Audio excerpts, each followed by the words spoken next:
proyecto de ley para el desarrollo económico y la sostenibilidad fiscal, es decir, en la reforma tributaria, el gobierno se está jugando no solo la salud de las finanzas públicas en el corto plazo, sino el futuro de su relación con el poder legislativo, con el que acumula una historia de toxicidades. Y en corto tiempo. En estas circunstancias se puede aspirar a una recomposición de los prejuicios e intentar una vez más construir una mayoría que dote de gobernabilidad al régimen. Lo vamos a conversar con Ana Belén Cordero, asambleísta del Movimiento Creo y vicepresidenta de la Comisión de Fiscalización. Ana Belén, buenos días, bienvenida a Contacto Directo. Hola Lenin, buenos días, muchas gracias por la invitación. ¿Cuáles son las razones por las que antes no se podían poner de acuerdo y ahora resultan que confían desde el oficialismo en que se podría lograr la aprobación de la reforma tributaria por consenso con algunas organizaciones políticas? ¿Qué es lo que cambió de parte y parte para poder llegar a esta instancia con quienes hasta ayer se amenazaban con la muerte cruzada? Bueno, yo creo que primero que nada hay que entender justamente el contexto de la Asamblea Nacional. Hay momentos en que la espuma sube, los ánimos suben, y hay momentos en que la espuma baja, y en estos momentos creo que estamos en una pausa, en una paz, digamos, que mantiene o que permite dar esta gobernabilidad. ¿Permanente o coyuntural? Yo creo que es coyuntural, pero esperemos que sea permanente o al menos en un mediano plazo porque el bien del país. Pero más allá de eso, el gobierno ha demostrado esta necesidad de conversar con los distintos bloques, ya lo hizo con Pachacuti, ya lo hizo con la Izquierda Democrática, va avanzando también con el Partido Social Cristiano. Yo creo que es importante este diálogo y estos aportes, eso es lo que quería el gobierno. Bueno, también conversaron con UNES, ¿no? Lo que pasa es que allí no hay posibilidad de acuerdo. Lamentablemente UNES, digamos, no quiere conversar con el gobierno, no le interesa, digamos, esta posibilidad. Ellos solamente están enfocados en la destitución del presidente de la República. O la impunidad, la anulación de los jueces, de sus compañeros procesados. Bueno, imagínense, eso es algo en lo que el gobierno nacional no está dispuesto a ceder, ¿no? En todo caso, queda claro que estamos en un momento distinto, y es verdad que el gobierno ha dialogado, pero hasta el momento el único diálogo del que se obtuvo un resultado concreto fue con los transportistas. Y mire usted, que tanto esfuerzo sirvió de poco porque el tema, y me refiero al valor de los combustibles, va a ir a una revisión por presión de otras organizaciones sociales. Bueno, en realidad yo creo que el tema de los combustibles no es el único argumento, ¿no? De hecho, en la reunión de la CONAIE anteayer en Presidencia de la República hubo varios acuerdos sobre la educación intercultural que solicitaba la CONAIE, sobre el tema de indultos, digamos, o de no indultos, de perdones a los créditos agrícolas, a los pequeños agricultores que han sido golpeados por la pandemia. Yo creo que hay temas en los que sí se llegaron a acuerdos. Se puede revisar, es lo que ha dicho el presidente, que van a revisar, que van a hacer los análisis, que van a hacer los ejercicios sobre el tema de los combustibles, pero no hay nada definido en el momento, ¿no? Y por eso es que no sabemos cuánto tiempo más pueda durar esta tranquilidad, porque ya la CONAIE dijo, o mejor dicho, ejecutó hace un par de semanas una suerte de movilización que, según la CONAIE, fue exitosa, según el gobierno fue un fracaso, pero se podría volver a calentar el ambiente. Bueno, en esta reunión en la CONAIE también llegaron a un acuerdo, a un tema concreto, definir que el llamado a las calles, el llamado o la alteración de la paz, digamos, y que la vía de no diálogo no necesariamente es lo que beneficia, ¿no? De hecho, Antonio Vargas en esa reunión dijo, ¿no?, que el camino es el diálogo en estos momentos. Yo creo que ese punto sí tenemos en común también con la CONAIE. Claro, el problema es que Antonio Vargas es un ex dirigente que acaba de ser indultado por el gobierno. La cabeza actual de la CONAIE es Leonidas Issa y es un líder un poco más beligerante. Bueno, sí, pero Leonidas Issa también ha demostrado una actitud propositiva al volver a aceptar este diálogo con el gobierno, a llegar a presidencia. Yo creo que hay mejores caminos que en gobiernos anteriores donde no se sentaban a conversar, ¿no? Esta suerte de tregua entre el Ejecutivo y el Legislativo, que parecería consolidarse en el momento en que se rechaza el informe de mayoría de la Comisión de Garantías Constitucionales, me refiero al informe de Pandora Papers, ¿podría romperse una vez que llegue al Pleno de la Asamblea el proyecto de reforma tributaria? En otras palabras, lo que le pregunto a Ana Belén es si estamos presenciando una relación pacificada o un verdadero diálogo democrático. Yo creo que estamos presenciando ambas opciones que usted plantea, Lenin. ¿Por qué? Porque justamente a pesar de las diferencias políticas que pueda tener el bloque oficialista con Pachacuti, con la Izquierda Democrática, con el Partido Social Cristiano, hay un objetivo en común, que es mantener el respeto al orden constituido y a la institucionalidad y al presidente de la República en funciones. Eso es un tema que tenemos en común, que todos los partidos lo han anunciado, y creo que eso no debe contaminar los otros hechos, que es, por ejemplo, la aprobación de la proforma o la aprobación de la Ley de Desarrollo Económico. Ustedes se hace un momento, una lo que quiere es la destitución del presidente de la República. Ese es su objetivo, ese es su intención de vida.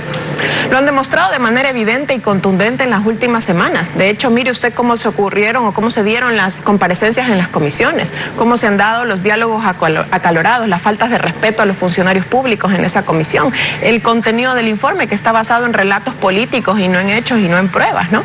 Es clarísima esa evidente necesidad golpista que tiene el bloque de UNES contra el gobierno. Una cosa es tener apertura para el diálogo y otra muy distinta el tener una apertura para renunciar a las expectativas primarias y ceder ante las consideraciones del otro. ¿Tiene el gobierno del encuentro esa pasta o por el contrario están convencidos de que eso sería claudicar y que por ello hay que mantenerse inflexibles a cualquier costo en las ideas primeras?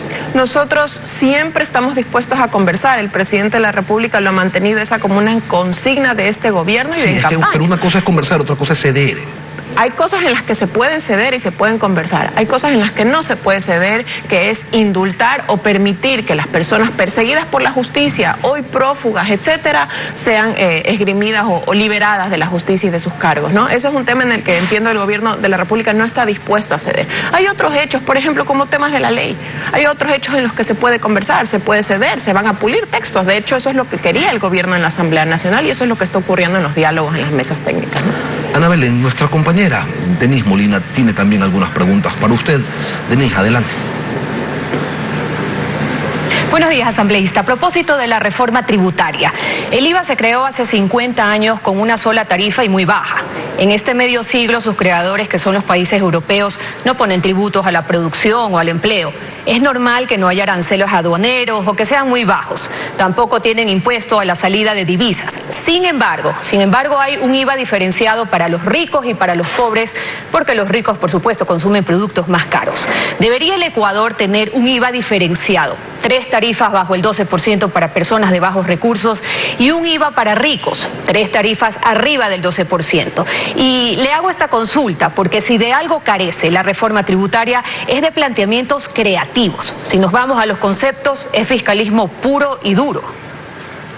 Bueno, yo creo que el tema de la propuesta de un IVA diferenciado puede ser buena o beneficiosa, sin embargo, administrativamente es muy difícil implementarla. Tendría que ir cada persona con su cédula, identificarla a la administración tributaria sobre quienes consideramos ricos o clase media o menos favorecida y con eso ver qué tipo de IVA se cobra, ¿no? Yo creo que para eso están ciertos beneficios tributarios que plantea justamente la reforma, como el IVA cero o el bajar el IVA en productos necesarios como higiene femenina, como pañales populares, como la transición ecológica a los vehículos híbridos. Yo creo que hay ciertos beneficios y se pueden plantear beneficios adicionales desde las mesas técnicas de diálogo en la Asamblea Nacional para aliviar a esta clase media. Sin embargo, esta diferenciación del IVA yo la veo bastante complicada en términos administrativos, ¿no?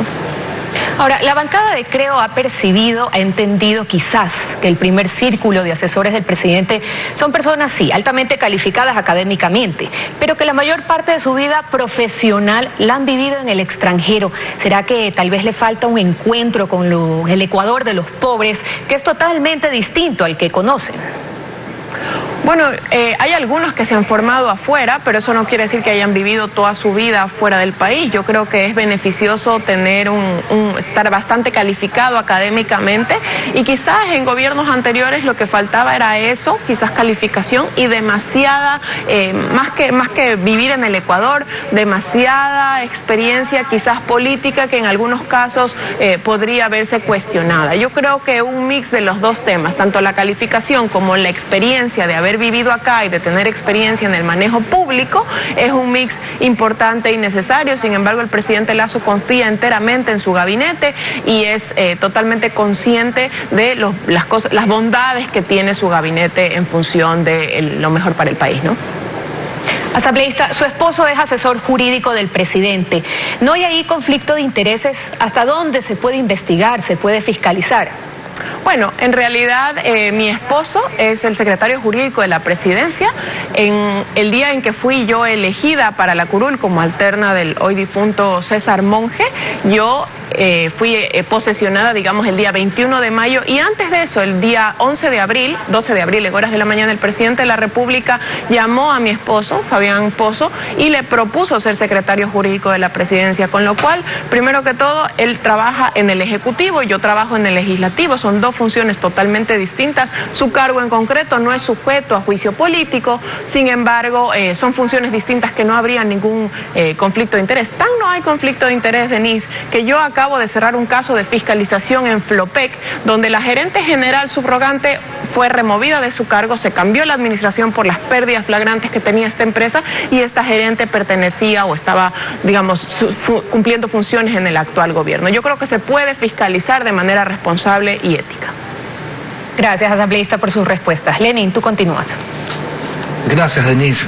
Ana Belén, la aprobación de la ley de la reforma tributaria es sin duda un objetivo del régimen, pero la prioridad es aprobarla como sea, es decir, vía Ministerio de la Ley incluida, o se prefiere que sea producto del consenso y del respaldo de otras organizaciones políticas. Lo segundo, definitivamente, Lenin. Yo creo que para nosotros lo más importante, y lo fue con la Ley de Creación de Oportunidades en su momento, era que se debata y se lleguen a consensos en la Asamblea Nacional, que se reciban a gremios, a cámaras, a distintos sectores, como está ocurriendo en estos momentos. Sé que han ido sectores del transporte, sectores de bebidas, sectores del turismo.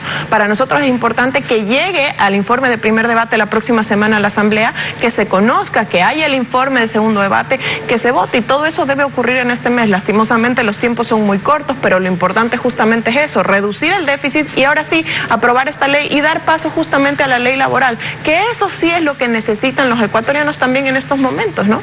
¿Y se va a incorporar, se va a aceptar esta sugerencia de Izquierda Democrática para que estos incrementos los incrementos que al final se darán en el pago de impuesto a la renta de personas naturales arranque desde $3.500 y no desde 2.000 como dice el gobierno?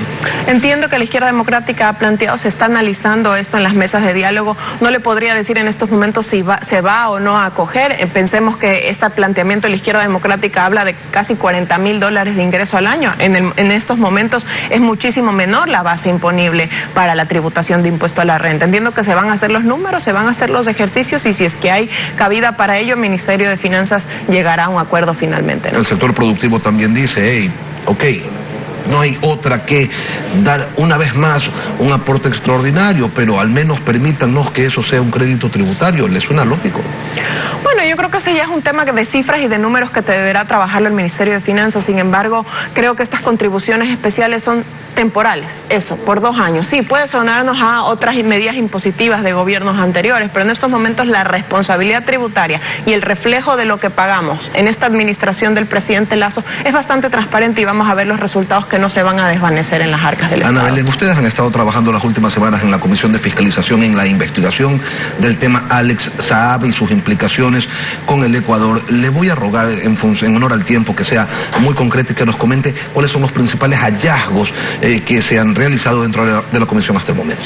Efectivamente, en el caso Alex Saab y con el sistema Sucre se movieron aproximadamente $2.600 millones. De esos, $296 millones lo manejó la empresa Foglocons, constituida por Alex Saab, Álvaro Pulido, un muerto, y Luis Eduardo Sánchez Llanes. Ellos tenían nexos directos con el gobierno nacional de en ese entonces el presidente Correa, con Nicolás Maduro, porque Alex Saab es el testaferro de Nicolás Maduro, y por supuesto con Colombia. Lo que nosotros hemos encontrado en estos hallazgos es que finalmente varias autoridades del gobierno tenían conocimiento. SRI, aduanas, Banco Central, tenían la obligación de denunciar estos hechos y se persiguieron en muy pocos casos con una muy mala tipificación penal. Lo que nosotros buscamos como objetivo principal es que la justicia ecuatoriana reabra las investigaciones y colaborar con la justicia estadounidense. ¿Hubo delitos? Hubo delitos, por supuesto. ¿Lavado? Delitos conexos al lavado de activos, como lo está persiguiendo la justicia norteamericana. Ana Belén Cordero, asambleísta de Creo. Gracias por acompañarnos esta mañana. Encantada, Lenin.